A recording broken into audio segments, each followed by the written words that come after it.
এ বাংলাদেশ আর কোনোদিনও ভারতের অঙ্গরাজ্য হবে না। ভারতীয় প্রেসক্রিপশনের নিয়ম কানুন বাংলাদেশের উপর চাপায় দেওয়া যাবে না। কট্টরপন্থী হিন্দুত্ববাদের আক্রমণ বাংলাদেশে হতে দেওয়া যাবে না। এ বাংলাদেশ আর কোনোদিনও ভারতীয় দাদাবাবুদের সাথে স্বামী স্ত্রীর সম্পর্কের রাজনীতি করবে না। আজ আমরা দেখতে পাই বিভিন্ন বিবৃতিতে ভারত বলে যে তারা চট্টগ্রাম দখল করবে। আরে বেটা, আসাম আমার, পশ্চিমবঙ্গ আমার, ত্রিপুরা আমার, চট্টগ্রাম চাও, মাইয়া একটা গেছে যৌতুক চাও, মাইয়া বিয়া দিনে মাইয়া পলাই গেছে। সর্বশেষ আমি বলতে চাই, বাংলাদেশকে ফ্যাসিস্ট মুক্ত করতে যেমন এক গণঅভ্যুত্থানের প্রয়োজন হয়েছে, হাজার হাজার মানুষকে রক্ত দেওয়ার প্রয়োজন হয়েছে, বাংলাদেশকে ভারত মুক্ত করতে যদি নতুন কোন গণঅভ্যুত্থানের প্রয়োজন হয়, এদেশের মানুষ গণঅভ্যুত্থান করতে প্রস্তুত রয়েছে। এদেশের হাজার হাজার সন্তানেরা জীবন দিতে প্রস্তুত রয়েছে। তবুও ভারতীয় গোলামীর জিঞ্জির এদেশের মানুষ বরদাস্ত করবে না। উপস্থিতি, আজকে আমি আপনাদের সম্মুখে যে বিষয়টি নিয়ে কথা বলবো সেটি হচ্ছে বাংলার জমিনে মুসলিম নিধনের মাস্টার মাইন্ড কে এবং কারা। আল্লাহ তাআলা চাহে তো এই বিষয়টি নিয়ে কিঞ্চিত পরিমাণ আলোকপাত করার প্রয়াস চালাবো ইনশাআল্লাহ।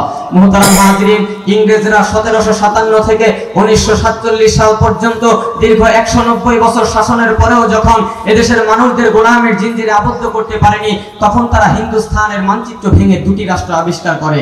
একটি হয় পাকিস্তান এবং আরেকটি থাকে হিন্দুস্তান। হিন্দুস্তান হয় দুটি অঞ্চল মিলিয়ে, একটি হয় পশ্চিম পাকিস্তান এবং আরেকটি হয় পূর্ব পাকিস্তান তথা আমাদের বাংলাদেশ। তো সময়ের সাথে সাথে পাকিস্তানিরা ধর্মীয় ভ্রাতৃত্ব ভুলে আমাদের সাথে প্রভুত্বের আচরণ করতে শুরু করে। এক পর্যায়ে বাধ্য হয়ে দেশের মানুষ অধিকার আদায় আন্দোলনে লিপ্ত হয়। আমরাই যথেষ্ট ছিলাম আমাদের অধিকার আদায়ের জন্য, আমরাই যথেষ্ট ছিলাম এই দেশ থেকে পাকিস্তানি বাহিনীদেরকে বিতাড়িত করবার জন্য। কিন্তু তখন পার্শ্ববর্তী দেশ বাংলাদেশের বন্ধু সেজে মুসলমানদের সার্বজনীন ক্ষতি করবার জন্য বাংলাদেশকে সাহায্য করার প্রতিশ্রুতি ব্যক্ত করে।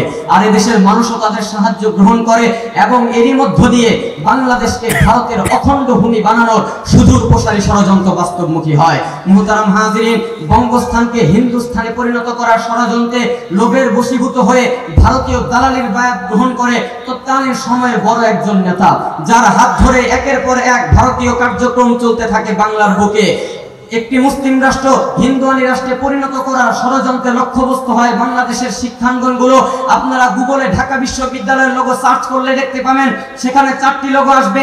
একটি 1921 থেকে 1952 পর্যন্ত, যেটা ব্রিটিশ শাসনামলের লোগো। 2 নাম্বার লোগো দেখতে পাবেন, যেটা 1952 থেকে 72 পর্যন্ত, যেটা পাকিস্তান শাসনামলের লোগো। সেই লোগোর মধ্যে আপনারা দেখতে পাবেন ইকরা বিসমি রাব্বিকাল্লাযী খলাক, অর্থাৎ পড়ো তোমার প্রভুর নামে, এবং একটি কোরআনের ছবি রয়েছে। 3 নাম্বার একটি লোগো দেখতে পাবেন, যেটা আওয়ামী লীগ 72-এ ক্ষমতায় যাওয়ার পর বানিয়েছিল। সেই লোগো থেকে আওয়ামী লীগ কোরআনের ছবি এবং ইকরা বিসমি রাব্বিকাল্লাযী খলাক মুছে ফেলেছিল। 1 বছরও যায় নাই, আওয়ামী লীগ 3 নম্বর একটি লোগো বানিয়েছিল 73 সালে, যেই লোগোর মধ্যে ভারতীয় বিজেপি আরএসএস এর লোগো লাগিয়ে দিয়েছিল। এখান থেকেই স্পষ্টভাবে বোঝা যায় আওয়ামী লীগ ভারতের দালাল, আওয়ামী লীগ বাংলাদেশের শত্রু, আওয়ামী লীগ মুসলমানের শত্রু। অথচ আওয়ামী লীগের 1949 সালের প্রতিষ্ঠাকালীন গঠনতন্ত্রে ইসলামী শাসন ব্যবস্থার কথা বলা হয়েছিল।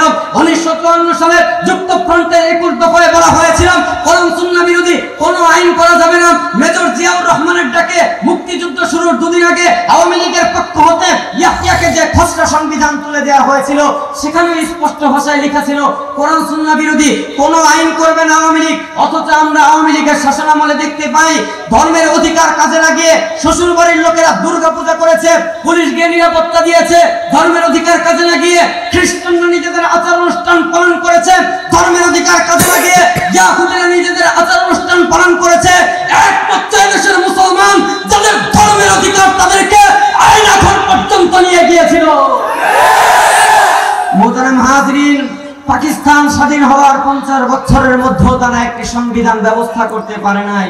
কিন্তু বাংলাদেশ স্বাধীন হওয়ার 1 বছরের মধ্যে কারা সংবিধান বানিয়ে দিল, এখান থেকে স্পষ্টভাবে বোঝা যায় যে ডাল মে কুছ কালা হ্যায়। তো এভাবে চলমান ষড়যন্ত্রের মাধ্যমে একজন মুসলিম বিদ্বেষী কবির গাওয়া গান একটি মুসলিম রাষ্ট্রে ঢুকিয়ে দেওয়া হয়। অথচ এই রবীন্দ্রনাথ ঠাকুরকে মরহুম মতিউর রহমান শান্তিনগরে জিজ্ঞাসা করেছিলেন, আপনার লেখায় মুসলমান এবং তাদের নবীকে নিয়ে কোনো প্রশংসাসূচক বাক্য নেই কেন? রবীন্দ্রনাথ ঠাকুর বলেছিল তোমাদের কোরআন পড়তে শুরু করেছিলাম, বেশি দূর পড়তে পারি নাই, কারণ তোমাদের রাসূলের জীবনী ভালো লাগে নাই। হিন্দু ব্রাহ্মণদের অত্যাচারে ভারতে যখন নিম্ন বর্ণের হিন্দুরা দলে দলে মুসলমান হচ্ছিল, তিনি তাদের বিরুদ্ধে যুদ্ধ ঘোষণা করেছিলেন। শুধু তাই নয়, বরং বাংলাদেশে যখন ঢাকা ইউনিভার্সিটি করা হয়, তিনি সেটার ঘোর বিরোধিতা করে বলেছেন যে চাষার ছেলেরা পড়াশোনা করলে চাষবাস করবে কে? এমন একজন মুসলিম বিদ্বেষী, এমন একজন বাংলা বিদ্বেষী কবি 1905 সালে গাওয়া একটি শিরকি সঙ্গীত, মুসলমানদের রক্তে অর্জিত একটি দেশের জাতীয় সঙ্গীত দেওয়া হয়, যে রাষ্ট্রের সন্তানেরা সূরা ফাতিহার মাধ্যমে পড়াশোনা শুরু করত, সে রাষ্ট্র ব্যবস্থা থেকে সূরা ফাতিহাকে বাদ দিয়ে একটি শিরকি সঙ্গীতকে ফরজের মতো গুরুত্ব দেওয়া হয়। যে রাষ্ট্রে রাসূলের অবমাননাকারীদের বিচার হয় না, সে রাষ্ট্রে আপনারা জাতীয় সঙ্গীতের অবমাননাকারীদের বিচার করেন। স্পষ্ট ভাষায় বলতে চাই, এই ব্যবস্থা মুসলমানদের ব্যবস্থা হতে পারে না, মুসলমানদের ব্যবস্থা হতে পারে না।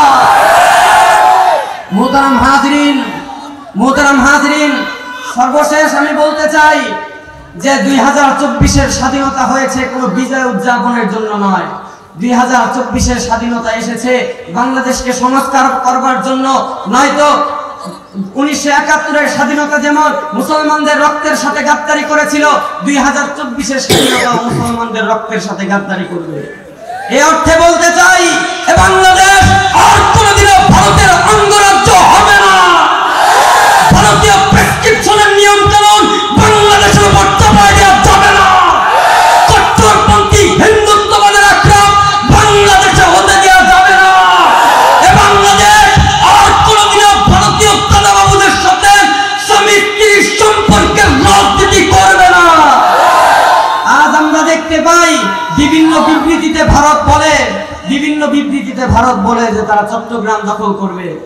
আরে বেটা, আসাম আমার, পশ্চিমবঙ্গ আমার, ত্রিপুরা আমার, চট্টগ্রাম চাও, মাইয়া একটা গেছে যৌতুক চাও, মাইয়া বিয়া দিয়ে মাইয়া পলাই গেছে। সর্বশেষ আমি বলতে চাই, বাংলাদেশকে ফ্যাসিস্ট মুক্ত করতে যেমন এক গণঅভ্যুত্থানের প্রয়োজন হয়েছে, হাজার হাজার মানুষকে রক্ত দেওয়ার প্রয়োজন হয়েছে, বাংলাদেশকে ভারত মুক্ত করতে যদি নতুন কোন গণঅভ্যুত্থানের প্রয়োজন হয়, এদেশের মানুষ গণঅভ্যুত্থান করতে প্রস্তুত রয়েছে। এদেশের হাজার হাজার সন্তানেরা জীবন দিতে প্রস্তুত রয়েছে। তবুও ভারতীয় গোলামীর জিঞ্জির এদেশের মানুষ বরদাস্ত করবে না। সর্বশেষ বলতে চাই, আমাদের গাজওয়াতুল হিন্দের জন্য প্রস্তুত হতে হবে এবং দেশের একটি সচেতন নাগরিক হিসেবে দেশের একজন সচেতন নাগরিক হতে হবে। আমি বলে আমার বক্তব্য শেষ করছি। ওয়াকির দাওয়ানা আলহামদুলিল্লাহ। আসসালামু আলাইকুম। মাশাআল্লাহ, মারহাবা, বারাকাল্লাহ।